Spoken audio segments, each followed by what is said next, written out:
friends, it's Teresa and welcome back to my channel. Today's video I'm going to be discussing a very hyped up book talk romance fantasy, or a romantasy book as the youngins are putting it. And that is Fourth Wing by Rebecca Yarros. Now, we all know my track record with book talk books. I either enjoy them or they're just very mid. I definitely do enjoy like the more romance heavy aspect, like the adult romance aspect of book talk. I find those to be a lot of fun, but when it comes to the fantasy ones, it's always a hit or miss for me. I don't know. So I finally, well, when I got my hold from the library like a bit ago, because it had a 21-week hold, and two, with much pressure from Must Be Andrew, and then Lisa even saying she didn't hate it as much as she thought she did, and then seeing other people discuss it, I was like, let me read it. And then I meant to vlog the thing, you know, so we can all see my thoughts and my very many facial expressions as the entire thing is unraveling. And then I forgot to do it. So we're just gonna go with a good old-fashioned book review. I would say a good sit-down review, but I'm always standing for these videos. So it's really the only few times that I'm like on my feet for so long that I need to like stretch out and do some kicks. So let's get into it, because your girl has a lot of thoughts. Surprisingly, not all of them are negative. This video will include some spoilers, just because I think at this point everyone and their mother has read it, so I can, I think, spoil some parts of the book. And I also cannot discuss my issues with the book without getting into these spoilers. So, just a heads up for all y'all who haven't read the book yet and are thinking it's going to be my usual spoiler-free. It's not spoiler-free. You're gonna see spoilers, but let's go into this synopsis. So basically all of her life, Violet has been training, has been reading, has been studying to join the scribe quadrant of this militant school. She and her father has set her up to be the best scribe, to study the languages, to learn the maps and everything. That is until her mother, the general, one of the generals of the army, or the general of the army, I don't know how many generals there can be in a single army. I know that you can have more than one because there's like multiple like units, but I don't know if she's like the general of the armies, you know, of all of them, and all the mini generals aligned to her. One day her mother is like, no, all of your family, save for your father, whom she will not talk about, have been writers. You, my frail child, who I was ill when you were born and has the most breakable bones in the world, will be joining the writer quadrant, and you're gonna like it. Now, the the writer military school is very dangerous. You are basically set up from even before day one to die. They have practices, they have sparring matches, they have challenges that you can literally fall from and die in, and even up to the very end with bonding for a dragon, you can literally get turned into a piece of dust. Piece of ashy dust. Once she arrives at this quadrant, she realizes that because of who her mother is, she has a target on her very weak back, and she now has to survive an entire year, technically an entire 3 years if she survives the first one, an entire year of this essentially killing machine making school where everything is up for grabs, and the only place you are literally safe at is the bed you are sleeping in at night. That you cannot be attacked in bed when you are snoozing, but you can be attacked literally everywhere else and murdered everywhere else, and it'll be okay and part of the rules. So with that being said, let's discuss the trigger warnings of the book. As you can tell, there is a lot of death in this book. Lots of death, lots of violence and action, and we got some blood and some gore and very like descriptive descriptions of bones breaking, because Violet is a very, very frail child. Let's discuss my first thoughts, and I kind of gleaned on it a little bit in the beginning of this video, but I was really hesitant to pick this book up. It wasn't so much because it's so hyped. I do like me a good hype book if you guys just look at these shelves, but my issue is that book talk is always a hit or miss for me, unless like I'm like making a specific video based off of like Book Talk's cozy genres, Book Talk's romances, Book Talk's queer recommendations, I probably will not be looking to Book Talk specifically for book recommendations, just because it's always a hit or miss, and like clearly like my tastes differ from a lot of those on Book Talk, sort of, or at least the ones that pop up on Book Talk when I look it up. So I was very hesitant. Andrea had been like grinding it into mine and Lisa's brains to read this book because she really enjoyed it, but then I heard some reviews and I was like, do I really want to read it? Then I heard another review and it was like, do I really want to read it? And then when because like, if you guys don't know me, I am a big lore girly. I love world building. I love getting into the nitty gritty and understanding the specificities of magic and the histories and the lores and the different creatures and the limits of everything within this world. And what I had heard mostly was that this book was not so heavy on the world building, which is a lot of the reviews that I had been seeing from people whose opinions I trust. And I was just like, maybe not for me. Maybe not for me. Like, if you guys have been following me for a bit now, you know that one of my first dings for every single book I've read is that if there is world building to be had, I want a hold. But I was like, you know what, it's fine. The hold came through. I just kind of sat there and was like, we're in a reading slump. Maybe some world building light and romance heavy fantasy book might be the thing to catapult me fully out of this reading slump, because it's just gonna, you know, just turn the brain off and enjoy it. So I went in with very low expectations as to what I was receiving, and I was pleasantly surprised. Let's get into the things I did not like, just so I can rant about them first and we can end on a high note. If a man ever calls me violence as a nickname, everything about my body will dry up so quickly. It was like I was left in the Sahara Desert with salt on. Like, her name is Violet, and he was like, you gotta earn the name Violence. And I was like, every time there was a challenge or a sparring match or a problem that they had to face, he'd be like, you have to earn the name Violence. And it was supposed to be sexy and attractive, and every time it happened, I died a little. There's a ton of other names you can use for someone named Violet. You could have named her Flower. You could have been like, you're a delicate little flower. You're my flower. I would have accepted Flower. I would have accepted Letty. I would have accepted the plain old-fashioned Vi. But he went with Violence, which is longer than Violet. Every time he said it, whatever I had attraction for Zayden shriveled up like the meats that were left out to dry before they turn into jerky. I will commit murder before a man calls me Violence, only to prove him right. Like, I can't. It's not a cute pet name for me. I would have just preferred Sweetie Bun, Honey Buns, Boo Boo Kachoo, Supercalifragilisticexpialidocious. I do wish that the romance between Zayden and Violet was set up a little bit more, like from the very beginning. We knew which couple was gonna duke it out and win, and it was certainly not Violet and Dane. It was gonna be Violet and Zayden, especially with just the chemistry and the ped butting and the fact that, you know, Zayden let Violet grow as a person, where Dane, in a lot of Rebecca Yarros' interviews, the whole point of Dane was to show that he did not want her to grow. He was very fixed. They both were on the idea of who they were before this place, and they weren't happy with the effects of what it had and the person that came out after. Very obvious. Where Zayden was, you can do it, you just have to find a way. Dane was, you can't do it, don't do it because I'll watch you get hurt. So it was very obvious from the get-go who was going to be who she was going to end up with, but I wish it had been developed more, because there were definitely instances in the book that made it so they were very much forced in the same area together. And like, did I like them as a couple? I do. I genuinely do. I think there's a good chemistry in a good way.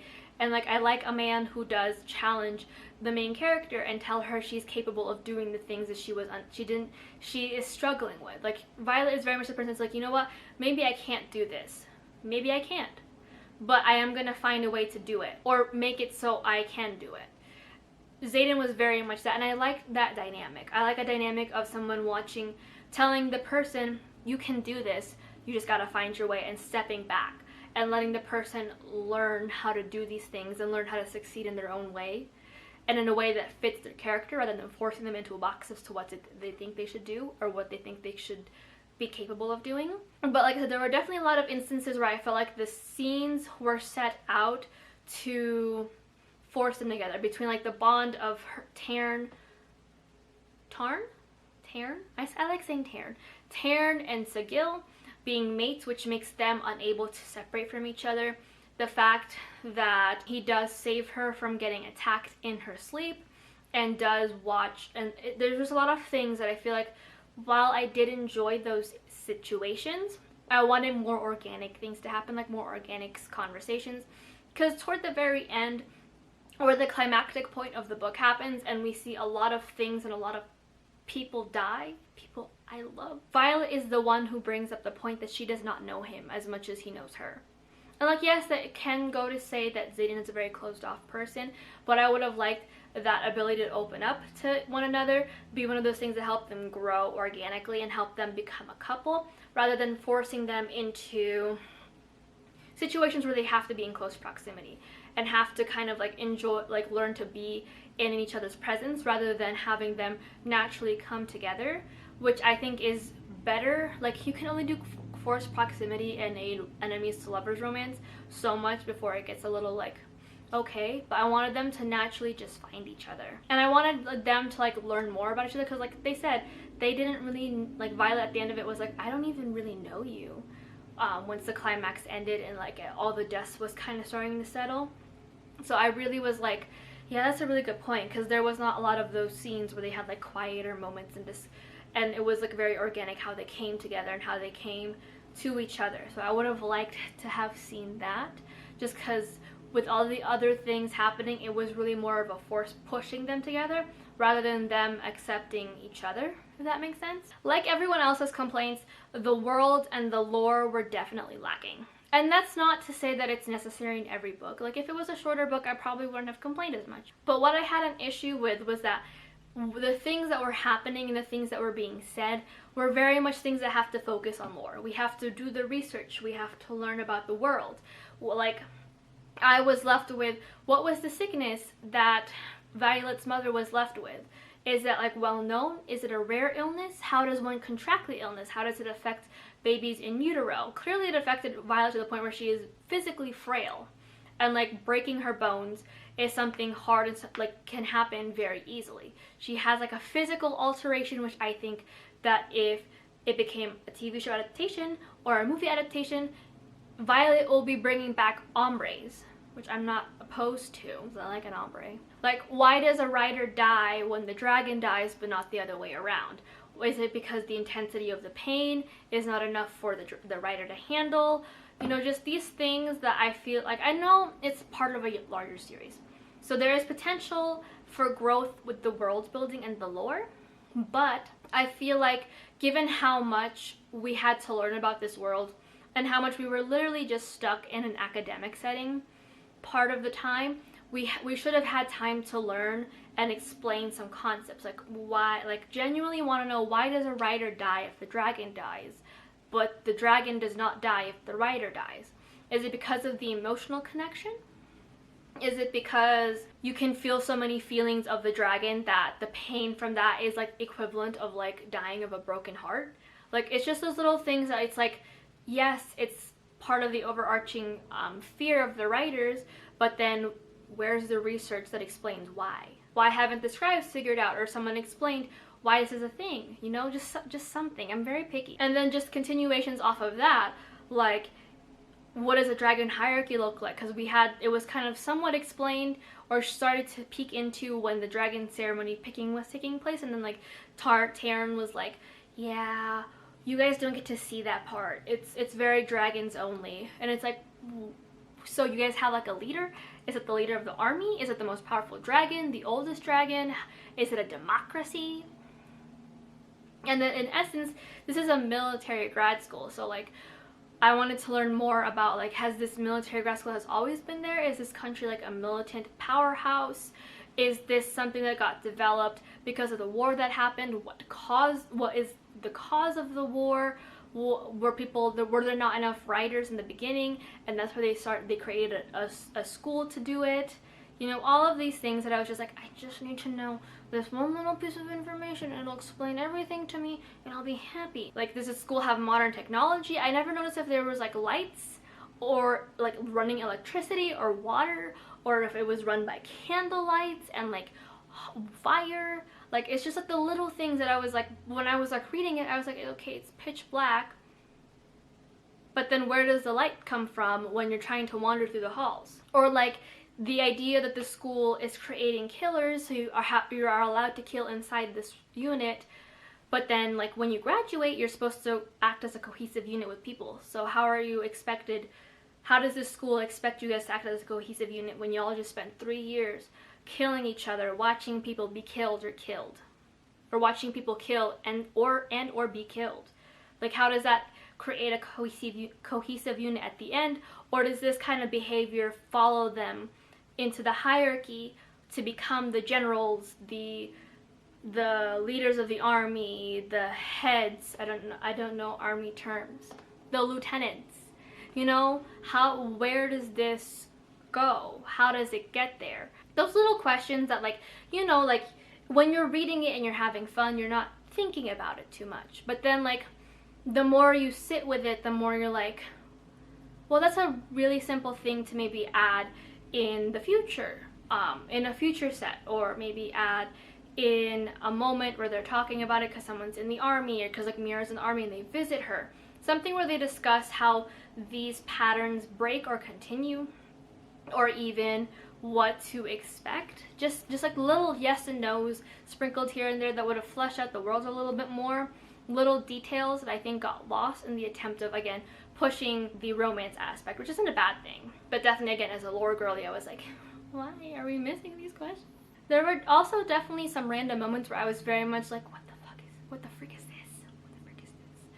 And a lot of them had to do with Violet's sexual history. I feel like Rebecca Yarros threw in random instances to explain that Violet, while frail and introverted and bookish and all the things, does not make her a prude. Because even in the beginning, when like Mira's getting her ready and Mira's giving her the rundown, being like, don't sleep with the blah blah blah blah blah, don't sleep like someone higher than you because it's not going to look good, you're allowed to sleep with whoever else, but not like a higher up. And Mira's talking about her own conquest, and she goes, and oh no, and then Violet thinks, yeah, like all 2 of them. And I was like, why are we discussing this? She's about to go off and die. And there was another instance, I forgot what it was, but then to me, it was like really like moments that stuck out to me. Like, she made the comment that was like, I miss sex. And I was like, okay, I understand. But then also, like, to me, Violet's focus in the books was merely surviving and trying to get to the next day without being killed or shattering all the bones in her body. So I was just very confused where these like random thoughts, like kind of like darts just being thrown of like normalcy kick in, because this is not like a thought that like she has had before. Like before she like started, this was like all starting to happen when she was starting getting attracted to Zayden, and I still felt like it was like, to me, like moments that just stuck out, didn't make much sense, and it was just very confusing to me. And I don't know, to me, like it was like a because it just followed like random trains of thought. So she'd be thinking one thing and then she'd be like, I miss sex, and I was like, okay, I get it, you're not virginal, but this feels out of place considering where the thought was sandwiched. I'm gonna take a drink of water for this, because this next point is going to send me somewhere into another plane. And the last point of the things I did not like about this book, just one second. I never, ever, ever in the rest of my life, my reading or my writing career, want proxy horniness because your dragon's getting laid. Like, I get it. You know, you have an emotional and mental bond. You guys can talk telepathically. You can feel their emotions. One of those emotions should not be horniness. Again, it fits in the whole point I had earlier about how there were so many instances between Zayden and Violet that just felt forced and was like, this is happening. This is how you two get together. Because, like, Violet wakes up in the middle of the night, hot and bothered because Taryn and Sigil are at it.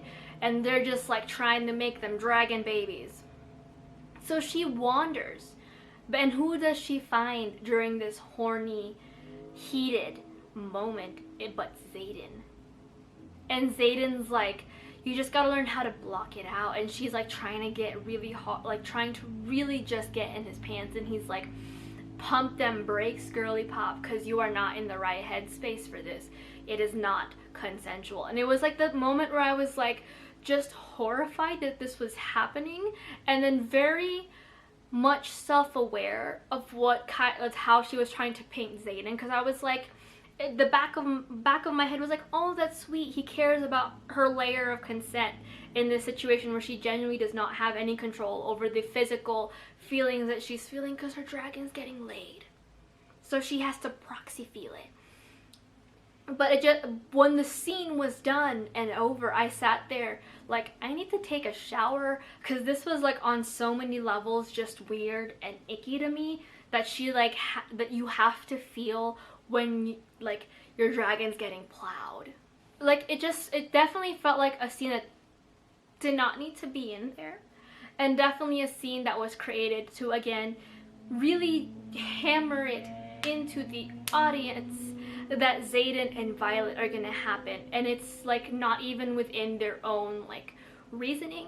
It's purely because like it's not because they came together naturally, it's because they were both proxy horny. I don't ever want to see a scene like that again in my life, because I was like, there are so many ways you could have been like, oh, they're both horny, they'll just, you know, like, I would have accepted like Violet getting tipsy at a party and Zayden being like, no, you're not in total control of your body, I can't do this. And I would have been like, oh, we love a consensual king. But in this one, it was like, oh, no, no, no, no, no, no. And I was just very much like trying to skip past the portion, because I was just like, no more, I can't read this. I need to go to church and apologize, and I need to take a shower and feel clean again. Like, I have read many a smutty scene in my life, from the fan fiction to the things, just the fan fiction, the things my friends and I have written, the actual like published novels on these shelves. And I've seen scenes written by men, and this singular scene horrified me so much I almost put the book down for good. I was like, oh, it's even worse than what was described to me. Put it away. Find God again, Therese.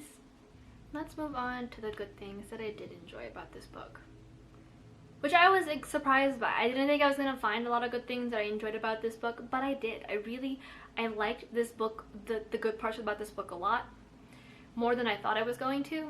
But again, I'm still kind of scarred from that singular, I think about that scene a lot, and not in a good way, more like in a, how can I like scrub it out of my out of my brain, and it has not left yet. One of the things I enjoyed was, I love the dragons. Like, I'm a dragon girly through and through. I need to read more books about dragons, but when I do read books about dragons, I genuinely do just love them. I love the different ways that you write about dragons, the different ways that people like explain dragons and their different colorations. I like the different like hierarchies that dragons are, the different personalities that they can have, the different like the societal ways that people form and mold these dragon societies. It's very, very warm to me, and I really do enjoy this concept, and I love dragons. So like, we all know how much I really enjoyed another dragon writing kind of academy, just not as like brutal or sexual, just for YA. And I will leave that review link down below for you guys if you guys are looking for like another like academic version of a dragon school with like some colonial aspects and some indigenous aspects in there as well, that discuss like racism and colonialism and imperialism and blah, blah, blah. But I love dragon societies. I love people's imaginations when they craft these dragons. I love the personalities they give to dragons. It's just like, it's like watching, I like always equate dragons to like cat personalities, and I love cats. So it's just like watching, it's just like reading about my cats, just less like, only if my cats were like 1,000 times bigger and murderous. It's wonderful. This book was also a very quick and easy read. Like, it's not something that like will make you really think hard about the layers of society and the military aspect, or like how it affects everything. It's a very quick and easy read. You get really into the book really easily, and it's very hard for you to put it down. I found myself really just wanting to like sneak some pages into like work on my Kindle, which is not good. But I really just loved enjoying this book and really just wanted to keep reading and see. It was like, again, it was a kind of book that like you turn on the Kindle, you open the book, and you just turn your brain off and just enjoy on the page. And I love books like that, where it's just very like, you can get immersed in it very well. You don't have to think too much about it, especially when you're in a slump. And you can just really just enjoy the book for what it is at face value and not have to really think too deeply about the concepts of everything else is just very much like, this is what it is on page and this is what it means on page. It's very fun. I really enjoyed that aspect of it because, again, in a reading slump. And it really did, on top of reading the Princess Diaries for 24 hours straight, helped me sort of pull myself out of my reading slump because they're just very quick and easy and fun reads that I think you can get easily lost in. I did anyway, I found myself really rooting for the characters. I think that Violet created her own little good family home here. A home away from home where she has friends and people who support her and want her to succeed, and the same vice versa. I think Rebecca Yarros did a good job creating characters that I really loved, and then characters that I really hated, and characters that I want to see more of. Like, I wanted to see a lot more of the adults in the army, especially since one of them can see the outcomes of the battles, but save for when the children of the rebels come together, they can't see them in larger groups of 3. So it's like one of those things where it's like, there's more lore to be built and more motivations to be explained, and you can see that just from those moments. I loved characters like Liam and Rhiannon, and like I loved seeing them grow and become like these portions of the book that I just loved to see them interact with one another. I really hated Dane. Like, I get it, you know, childhood best friends, but then you guys are separated, and in the span of a year, so many things can happen in the year. Like, so many things can happen in a year. In like a normal human life year, a lot of things can happen. So imagine it in a military school year where you are forced to be killed or kill. Dane comes out a completely different person, someone who is very protective and wants to keep Violet in a bubble. He thinks Violet is still this frail girl that he grew up with, and he's like, she will not survive. Whereas Violet is very much, she sees Dane as this very sweet and supportive boy, and she wants to grow into the person she feels she can be in this place. And it's very much them pushing these two ideals against one another.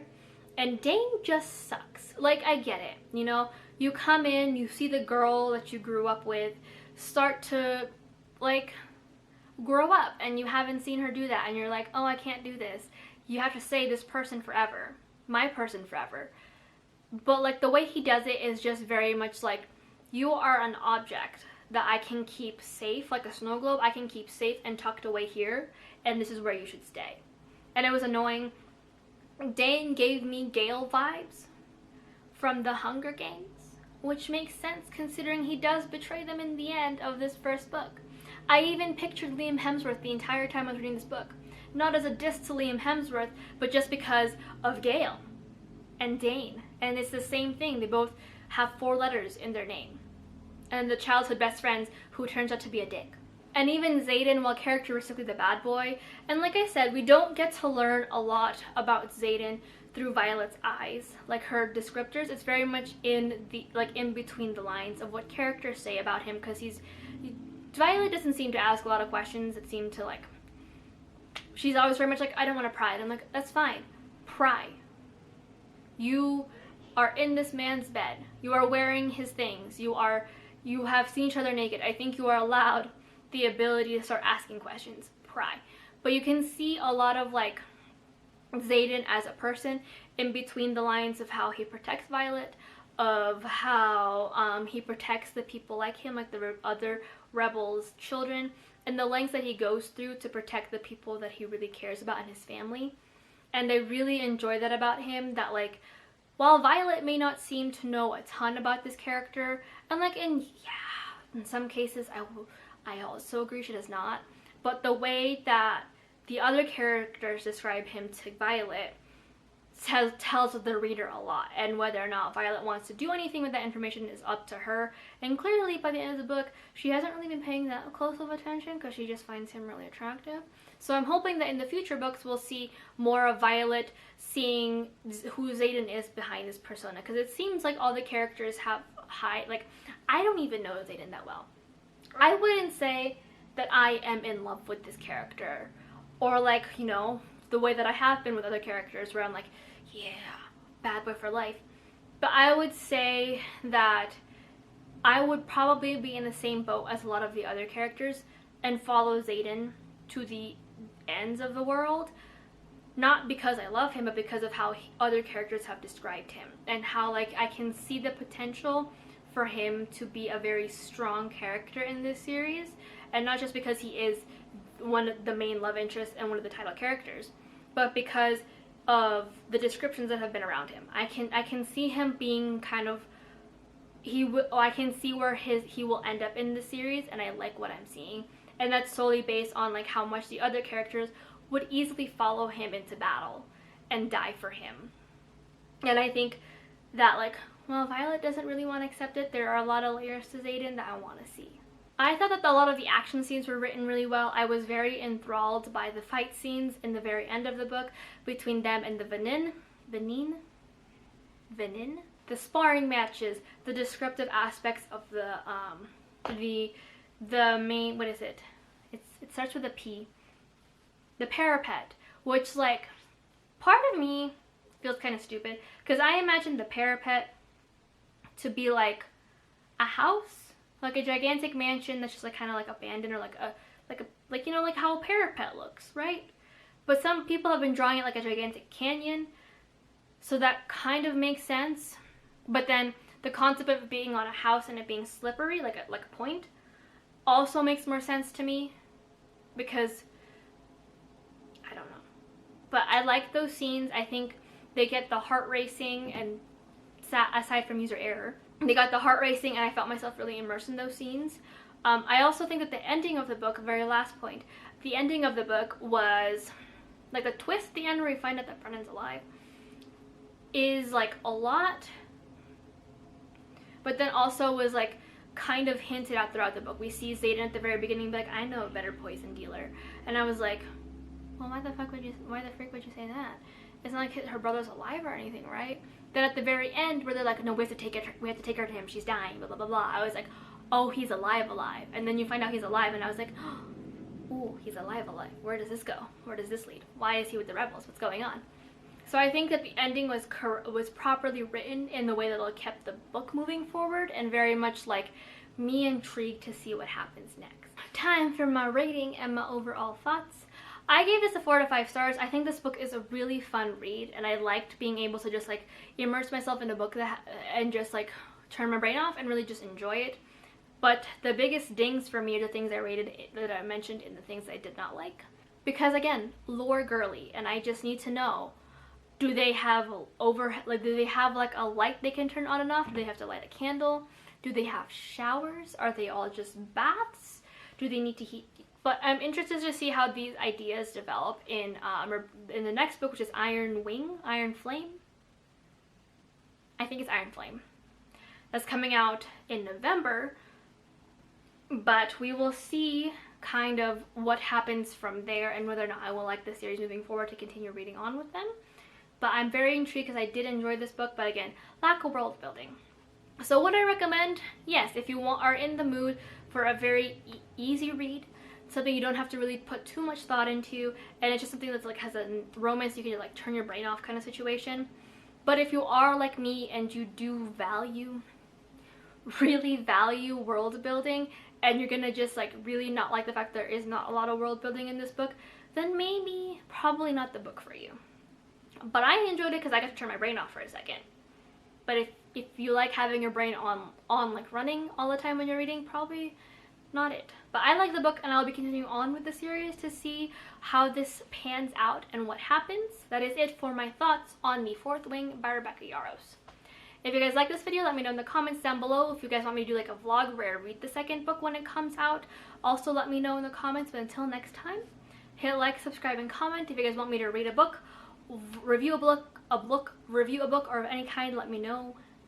My social media is down below. But until next time, bye.